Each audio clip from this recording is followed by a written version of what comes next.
मौनी चक्रवर्ती से पहले बांग्लादेश में एक और हिंदू युवक राणा प्रताप बैरागी को गोली मार दी गई। जेसोर जिले के मोनी रामपुर इलाके में हुई।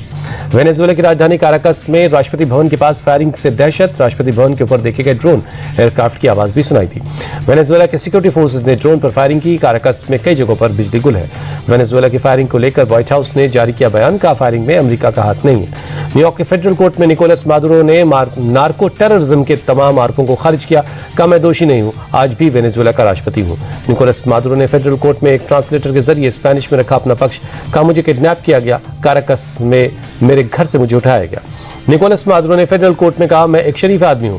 इन आरोपों का इस्तेमाल ट्रंप प्रशासन मुझे पकड़ने और न्यूयॉर्क लाने के कदम को सही ठहराने के लिए कर रहा है। निकोलस मादुरो और उनकी पत्नी सिरिया फ्लोरेस की कोर्ट में अगली पेशी 17 जनवरी को होगी। मादुरो और उनकी पत्नी को कोर्ट से वापस ब्रुकलिन लाया गया। निकोलस मादुरो और उनकी पत्नी को सोमवार की सुबह ब्रुकलिन जेल से कड़ी सुरक्षा के बीच हेलीकॉप्टर से लाया गया। न्यूयॉर्क लंगड़ाते हुए दिखे मादुरो बख्तरबंद गाड़ी में बिठाया गया। निकोलस मादुरो की जेल की वर्दी में हथकड़ी के साथ मैनहट्टन कोर्ट में पेश हुए। मादुरो के वकील ने उनकी गिरफ्तारी की वैधता को चुनौती दी।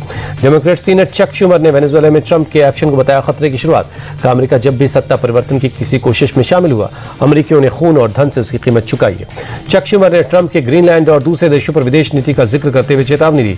कहा, अमेरिकी जनता ने अंतहीन युद्धों के एक और दौर के लिए सहमति नहीं दी थी। वेनेजुएला के उपराष्ट्रपति डेल्सी रॉड्रिग्स ने संभाला अंतरिम राष्ट्रपति का जिम्मा। शपथ ग्रहण समारोह में वेनेजुएला के लोगों से एक राष्ट्र के रूप में शपथ लेने की अपील की। अपने भाई और नेशनल असेंबली के अध्यक्ष जॉर्ज रॉड्रिग्स के सामने खड़े होकर डेल्सी रॉड्रिग्स ने कहा, देश की स्थिरता और शांति के लिए खतरे के ऐसे भयानक वक्त में हम वेनेजुएला को आगे बढ़ाएंगे। मैक्सिको के राष्ट्रपति क्लाउडिया शेनबॉम ने राष्ट्रपति ट्रंप के हमले की धमकी को नजरअंदाज कर दिया। कहा, मुझे कोई खतरा नहीं दिखता, ये तो बस उनके बोलने का तरीका है। भागलपुर में जनता दरबार के दौरान डीसीएलआर पर भड़के डिप्टी सीएम विजय सिन्हा का रिटायरमेंट से पहले ही वीआरएस दिलवा दूंगा। डिप्टी सीएम विजय सिन्हा ने जमीन से जुड़े मामले की सुनवाई की। एक शिकायत पर सीओ से कहा, लटकाओ भटकाओ वाला रवैया नहीं चलेगा, 15 दिन में निदान दो। यूपी में पंचायत और विधान परिषद चुनाव अकेले लड़ेगी कांग्रेस। प्रदेश अध्यक्ष अजय राय बोले, हम विधानसभा की सभी 403 सीटों पर चुनाव की तैयारी कर रहे हैं। अजय राय के बयान पर समाजवादी पार्टी का पलटवार। प्रवक्ता उदयवीर सिंह बोले, हाईकमान के फैसले से पहले बयानबाजी ठीक नहीं। कर्नाटक के बीदर में जिला कमेटी की बैठक में बनी जंग का अखाड़ा। कांग्रेस एमएलए और बीजेपी विधायक के बीच तीखी नोकझोंक हो गई। कांग्रेस नेता सुरेश कलमाड़ी का निधन। लंबी बीमारी के बाद 81 साल की उम्र मिली आखिरी सांस। आज पुणे में 3:30 बजे होगा अंतिम संस्कार। 40 दिन के पैरोल पर बाहर आया राम रहीम। 15वीं बार सुनारिया जेल से बाहर आया डेरा चीफ। दिल्ली के वेलकम इलाके में देर रात 2 युवकों पर चाकू से हमला। एक की मौत, दूसरा गंभीर हालत में अस्पताल में भर्ती। दिल्ली के लक्ष्मीनगर में ट्रिपल मर्डर से हड़कंप। आरोपी युवक ने मां, बहन और भाई की हत्या की। थाने में जाकर सरेंडर किया। बेंगलुरु में दूषित पानी की सप्लाई की शिकायत। पिछले 2-3 महीने से लिंगराजपुरम इलाके में पीने के पानी में सीवेज के पानी के मिले आने की बात कही जा रही। बिहार के मुजफ्फरपुर में अतिक्रमण के खिलाफ फिर चला बुलडोजर। अवैध दुकानों और घरों को तोड़ा गया। यूपी के कन्नौज जिला जेल की सुरक्षा में बड़ी चूक। 2 कैदी जेल की दीवार फांदकर फरार। कंबल को काटकर बना ली थी रस्सी।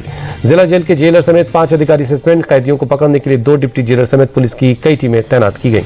यूपी के मुजफ्फरनगर में पुलिस की गौ तस्करों से मुठभेड़। गोली लगने से एक बदमाश घायल, दूसरा कॉम्बरी में गिरफ्तार। 2 कट्टे कारतूस बरामद। मध्य प्रदेश के जबलपुर में पुलिस ने हेल्थ वर्कर की हत्या के मामले में 7 आरोपियों को गिरफ्तार किया। डीएसपी अंजना तिवारी ने जानकारी दी। दिल्ली में कोहरे के कारण फ्लाइट्स प्रभावित। दिल्ली के एयरपोर्ट ने ट्वीट कर दिए जारी की एडवाइजरी। फ्लाइट की लेटेस्ट जानकारी के लिए एयरलाइंस के संपर्क में रहने के लिए कहा। केदारनाथ में सीजन की दूसरी बर्फबारी। मंदिर समेत पूरे इलाके में बर्फ ही बर्फ दिखाई दे रही है। जम्मू कश्मीर के करना चौकीबल में भारी बर्फबारी। सड़कों पर बिछी बर्फ की चादर। भारत की अंडर 19 टीम की साउथ अफ्रीका के खिलाफ बड़ी जीत। साउथ अफ्रीका को 8 विकेट से हराया। सीरीज में बनाई अजय बढ़त। वैभव सूर्यवंशी ने साउथ अफ्रीका के टीम के खिलाफ 19 गेंदों में बनाई 50। 24 गेंदों में 68 रन बनाए। वेदांत त्रिवेदी और अभिज्ञान कुंडू ने भारत की जीत में अहम भूमिका निभाई। दोनों ने तीसरे विकेट के लिए 81 रनों की साझेदारी की। उत्तराखंड के गेंदबाज राजन कुमार डोप टेस्ट में फेल। नाडा ने अस्थायी रूप से निलंबित किया। सैयद मुश्ताक अली टूर्नामेंट में दिल्ली के खिलाफ खेले था मैच।